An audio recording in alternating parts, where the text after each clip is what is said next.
안녕하세요. 진주보건대 학우 여러분. 9월 13일 월요일입니다. 코로나19 백신 접종 신청하셨나요? 오늘은 코로나19 백신에 대해 말해보려 합니다. 현재 모더나와 화이자를 많이 접종하고 있는데 이들은 2회 접종이 필요합니다. 1차 접종을 맞을 분도 있고 2차 접종 날짜를 기다리고 있는 분도 있을 것입니다. 백신에 대한 부작용은 정상적인 현상이지만 각 백신마다 조금은 다릅니다. 다양한 양상의 부작용이 있지만 공통적으로 나타나는 부작용을 미리 알고 있는 것만으로도 부작용에 대한 두려움이나 의문점을 반감할 수 있습니다. 모더나와 화이자는 mRNA 백신이기에 기존의 얀센과 아스트라제네카와 달리 혈전의 우려가 정말 적습니다.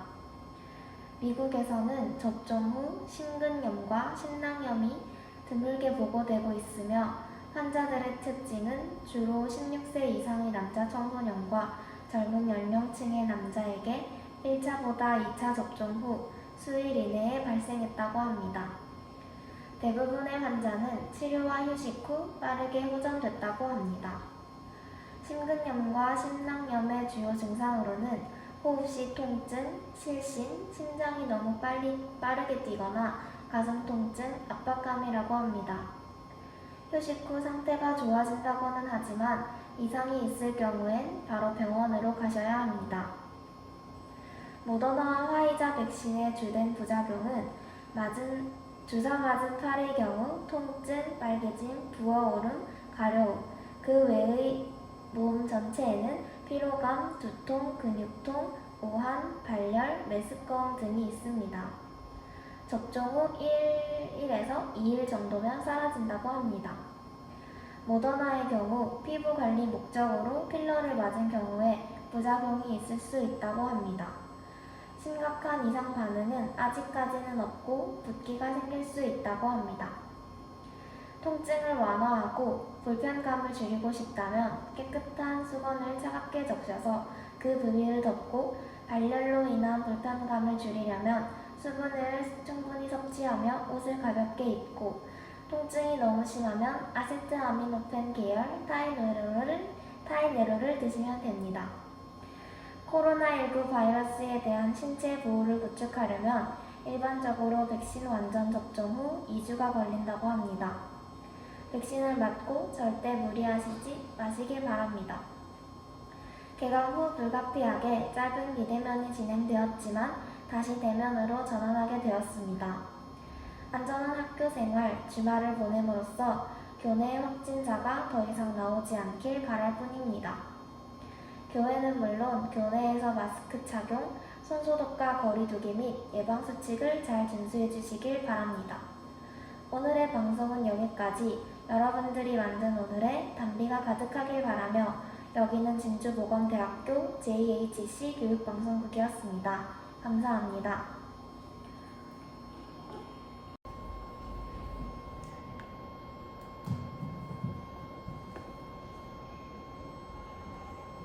안녕하세요. 진주보건대 학우 여러분. 9월 14일인 화요일입니다. 이제 막 학교를 다녔다 싶더니 벌써 다음 주가 추석이 다가오고 있습니다. 추석이 다가와도 여러분들의 일상 주변에는 코로나가 함께하고 있는데요. 이번 명절 동안은 집안에서 가족들과 함께 보내시는 건 어떨까요? 그런 의미에서 명절 동안 방영하는 TV 추석 특집 영화에 대해 여러분들이 많이 들어보신 영화 위주로 소개해드리려 합니다. 이번 추석 명절은 왜 긴데요. 이번 주 금요일부터 SBS에서 저녁 먹고 난 이후로 많이 방영이 되는데요. 오후 23시 20분 유아인이 주연인 살아있다가 방영 예정입니다. 그 다음 날 토요일 OCN에서 오후 21시 20분 수어사이드 스쿼드 다음 작으로 나온 영화인 할리퀸이 주연인 버즈 오브 프레이가 방영 예정입니다. 그리고 같은 날 SBS에서 11시 20분 보헤미안 랩소디가 방영 예정입니다. 그 다음 날 9월 20일 월요일 일요일에서 월요일로 넘어가는 밤 12시 5분에 도어락이 방영 예정입니다. 9월 20일 화요일 KBS 2에서 오후 8시 도굴이 방영 예정입니다. 그 후 10시 40분에 엑시트가 방영 예정입니다. 그 외에 나의 특별한 형제, 공작, 감쪽 같은 그녀, 삼진그룹 영어 토익반, 담보, 소리도 없이 등 다양한 영화들이 방영될 예정이라고 합니다. 주로 저녁 식사 후의 시간에 방영이 되니 관심 있는 영화가 있으면 우리 진주보건대 JHC 교육방송국 인스타나 페이스북에 사진으로 첨부하여 올라가오니 참고하시거나 추석이 더 다가오면 올수록 다양한 방송사에서 편성표가 올라오니 한번 찾아보시는 것을 추천드립니다. 얼마 남지 않은 명절 즐겁게 보내시길 바라며 이상으로 여러분들이 만든 오늘의 단비가 가득하길 바라며 여기는 진주보건대학교 JHC 교육방송국이었습니다. 감사합니다.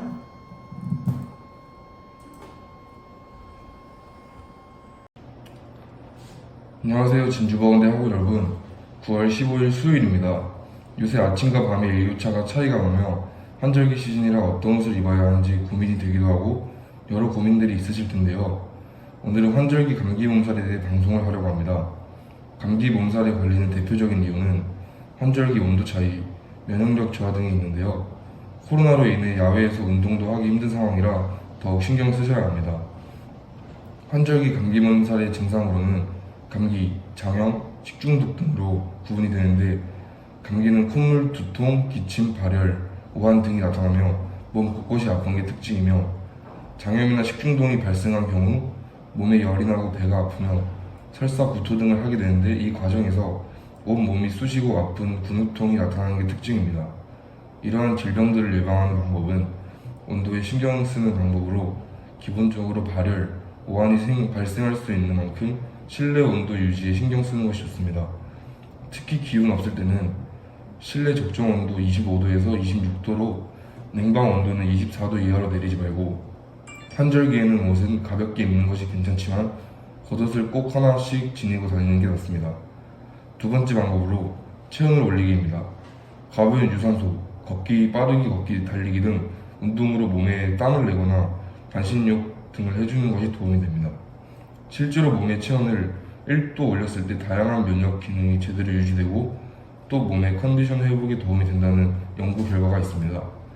추가적으로 물 많이 마시기, 근육통약, 진통제 활용과 같이 요즘 같은 환절기 건강하게 관리하셨으면 좋겠습니다. 이상으로 여러분이 만든 오늘의 단비가 가득하길 바라며 여기는 진주보건대 JHC 교육방송국이었습니다. 감사합니다. 안녕하세요. 진주보건대 학우 여러분. 9월 16일 목요일입니다. 오늘도 우리 모두 빨리 마스크를 벗는 날을 기대하며 러시아에 대해 소개해드리려 합니다.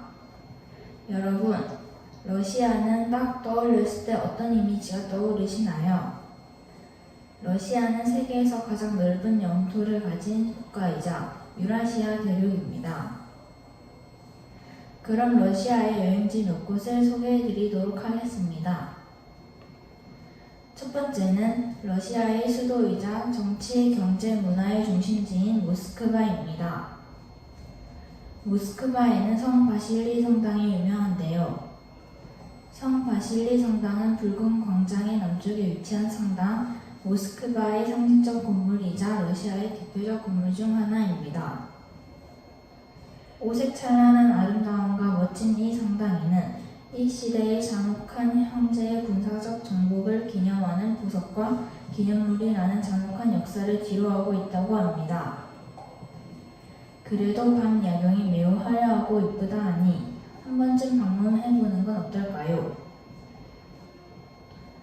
두 번째는 수많은 섬과 은하들이 300여 개의 다리로 연결된 러시아의 베네치아인 상트페테르부르크입니다. 이곳은 300만 점에 달하는 소장품이 전시되어 있는 에르미타주 미술관이 유명한데요. 이곳의 미술관은 사진으로만 보아도 엄청난 규모가 눈에 띄는 것 같습니다. 에르미타주 미술관에는 저희가 학생 때 미술책에서 한 번쯤은 보았을 법한 여러 작품들이 눈만 돌리면 쏟아져 있습니다. 그림에 관심이 없더라도 가까이서 보면 어떤 관심도 생길 것 같네요. 마지막으로 러시아의 일상 음식에 대해 소개해 드리도록 하겠습니다. 호밀로 만드는 빵, 각종 곡물로 만드는 죽, 카샤, 눈말을 쓰는 젤리 모양의 키쉘 등이 유명합니다. 그리고 러시아 사람들은 항상 추운 날씨에 몸에 열을 올려 견디기 위해 보드카처럼 도수가 높은 술을 많이 즐긴다고 합니다. 제가 소개해드린 것은 여기까지지만 용터가 넓은 만큼 볼 것도 많겠죠? 한 번쯤 알아보시는 것을 추천드립니다. 이상으로 여러분들이 만든 오늘의 단비가 가득하길 바라며 여기는 진주보건대학교 JHC 교육방송국이었습니다. 감사합니다.